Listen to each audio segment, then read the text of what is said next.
আসসালামু আলাইকুম। আমার চ্যানেলে আপনাদের সকলকে স্বাগত।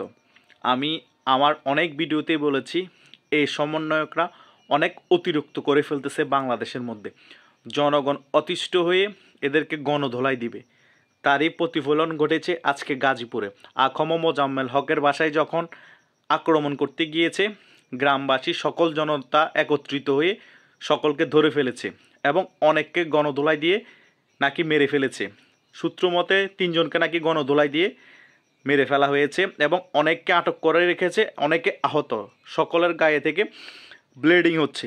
এটা এখন গাজীপুরের বাস্তব চিত্র। মোজাম্মেল হক অনেক ভালো মানুষ ছিল, এলাকার জনগণ বলতেছে, মানুষ বলতেছে উনি অনেক ভালো মানুষ ছিল, ওনার বাড়িতে কেন হামলা, উনি কি ক্ষতি করেছে?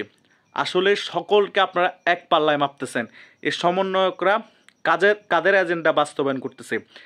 পিনাকি কি এখন ওদেরকে সেভ করতেছে? ইলিয়াস হোসেন এসে কি সেভ করতেছে? আপনি 10 জনকে মারবেন, 11 জনকে যখন মারতে যাবেন, ওই দেখবেন আপনার জন্য প্রতিরোধ গড়ে তুলবে, হয়তো আপনি নিজেও মারা যেতে পারেন। অন্যের জন্য গর্ত খুঁড়লে নিজেও ওই গর্ততে পড়তে পারেন। আজকে তার বাস্তব প্রতিফলন ঘটেছে।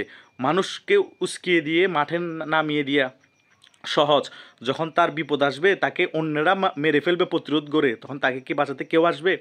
এই যারা বলতেছে, অনেকে ভিডিওতে দেখতে পাচ্ছি বলতেছে আমরা না বুঝে আসছি। কেন না বুঝে?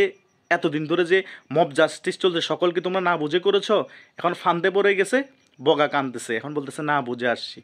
এভাবে করে করে কতজনের ঘর বাড়ি নষ্ট করছো। আজকে দেখলাম মসজিদের সাইডে নামাজ পড়তেছে, নামাজরত অবস্থায় একজন ইউনিয়ন যুবলীগের নেতাকে কুপিয়ে মেরে ফেলা হচ্ছে। অপরাধ করেছে বুঝলাম, সে কারণে নামাজরত অবস্থা তাকে কুপিয়ে মেরে ফেলতে হবে? নবীজিও নামাজরত অবস্থায় এই কাফেররা ওনাকে পিছের থেকে তীর নিক্ষেপ করেছিল, কিন্তু তিনি নামাজ ছাড়েন নাই। আজকে বাংলাদেশের মধ্যে ইসলামের নাম করে করে করে পুরো বাংলাদেশটা ধ্বংস করে দেওয়া হচ্ছে। জনগণ এখন ফুসে উঠেছে, অনেক জায়গায় প্রতিরোধ গড়ে তুলতেছে। হাটাজারির মধ্যে অনেকে নেমে গিয়েছে, ডাকাত ডাকাত বলে গণদোলাই দিচ্ছে। বাংলাদেশের এই পরিস্থিতির জন্য দায়ী কে?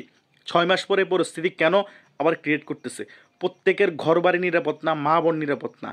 আওয়ামী লীগ নেতারা খারাপ কাজ করেছে বুঝলাম, তারা বিদেশ চলে গিয়েছে, তাদের ঘর বাড়ি জ্বালিয়ে পুড়ে ছাই করে দিচ্ছে, আশেপাশের লোকজনের ঘর বাড়ি জ্বালিয়ে পুড়ে ছাই করে দিচ্ছে। রাতে মানুষ ঘুমাতে পারতেছে না, সকলে জানে নিরাপত্তা নাই, জমিনে জমিনে অনেকে পালিয়ে থাকতেছে, ঘর বাড়ি শেষ করে দিচ্ছে, দেশ ধ্বংস। দেশের মধ্যে যত ফ্লাইওভার করেছে শেখ হাসিনা, সকল কিছু আপনারা ধ্বংস করে দেন। দেশের মধ্যে যত মসজিদ গড়েছে শেখ হাসিনা, সকল কিছু আপনারা পাল্লা ধ্বংস করে দেন। আপনাদের তো ইসলাম বলতে কিছু নেই।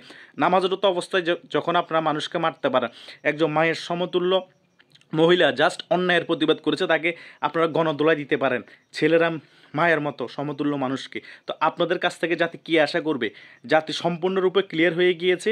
আপনারা ফেসিস্টের নাম করে দেশের বিরুদ্ধে ষড়যন্ত্র করে, শেখ হাসিনার বিরুদ্ধে ষড়যন্ত্র করে দেশকে ধ্বংসের পথে নিয়ে গেছেন। এখন নিজের স্বার্থ হাসিল করতেছেন, এখন নিজেরা 10 গুণ ফেরাউনের মতো কাজ করতেছেন, ফেসিস্ট হয়ে গিয়েছেন।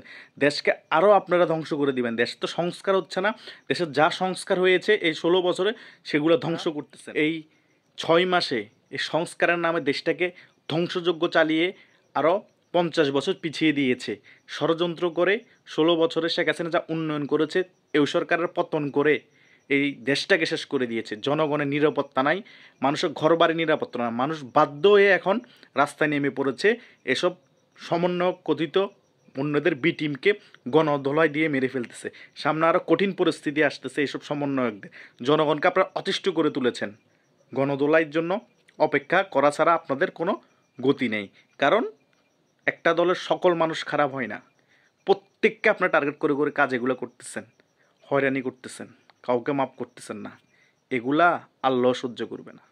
ভালো থাকবেন সকলে, আর সকলে প্রতিরোধ গড়ে তুলুন। যেখানে অন্যায় হবে সেখানেই প্রতিরোধ হবে। ধন্যবাদ সকলকে।